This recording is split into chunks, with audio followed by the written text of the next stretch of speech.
আমি সন্দীপতা ডেইলি লাইফে ফিরে এসেছি। তোমাদের সকলকে জানাই স্বাগত। আশা করি তোমরা ভালো আছো, আমিও খুব ভালো আছি।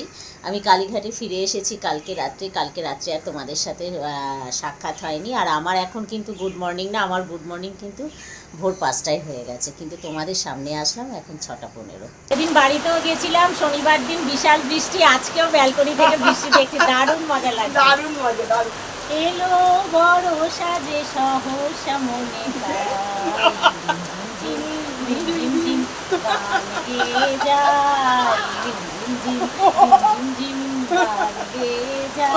ছোটবেলার সেই দৃশ্য, বৃষ্টিতে ভেজার কথা, স্কুল থেকে ফেরার সময় হাওয়ার বাদল দিনে পাগল আমার মন নেচে ওঠে পাগলা।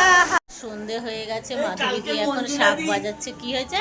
কালকে স্যারের সামনে এরকম পুপু হয়ে যাচ্ছে, আমার এমন হাসি পেয়েছে। আমি তাড়াতাড়ি করে কোনো রকম দিয়ে গেটের সামনে গিয়ে বসে তারপর ভালো করে বাজালাম। বুঝতে পেরেছেন বন্ধুরা, শাক বাজাতে গিয়ে ফু ফু শব্দ হচ্ছে, লজ্জায় মাথা কাটা যায়।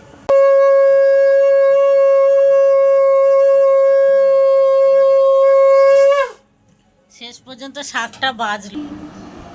তোমায় দেখেছি শারদ প্রাতে, তোমায় দেখেছি মাধবী রাতে, তোমায় দেখেছি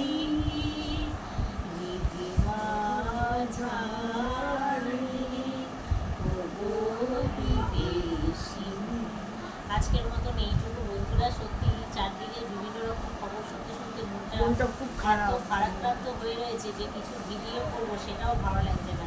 মুখ চোখ দেখেই হয়তো বুঝতে পারছি সত্যি, কিন্তু আমরাও তো বাইরে থাকি, বাইরের জগতে আমরাও কাজ করছি, বাড়ির বাইরে থাকি, কিন্তু এই যে চারপাশের এইরকম ঘটনা শুনে না সত্যি মনটা সত্যি খুব বিভ্রান্ত হয়ে থাকে। মনেও হয় না যে ভিডিও করে, কিন্তু ভিডিও করলে মন ভালো হয় ঠিকই, সোশ্যাল মিডিয়ার সামনে আসতে পারছি, আপনাদের সাথে বন্ধুদের সাথে জানাতে পারছি, কথা বলছি। এটা একদিক ভালো, একদিক আমার খুব খারাপ, জানি মনে করি যখন বসে। জানি না আমার এই কথাগুলো ঠিক না ভুল, আমি জানি না, হয়তো ভুলও হতে পারে, কিন্তু মানে আজকে এখানেই শেষ করছি। Good night. পারলে একটা সাবস্ক্রাইব করে দেবে, কমেন্টের মাধ্যমে জানাবেন। আপনারা কেউ কমেন্ট করছেন না, কমেন্টের মাধ্যমে অবশ্য করেই আমাদের জানাবেন যেমন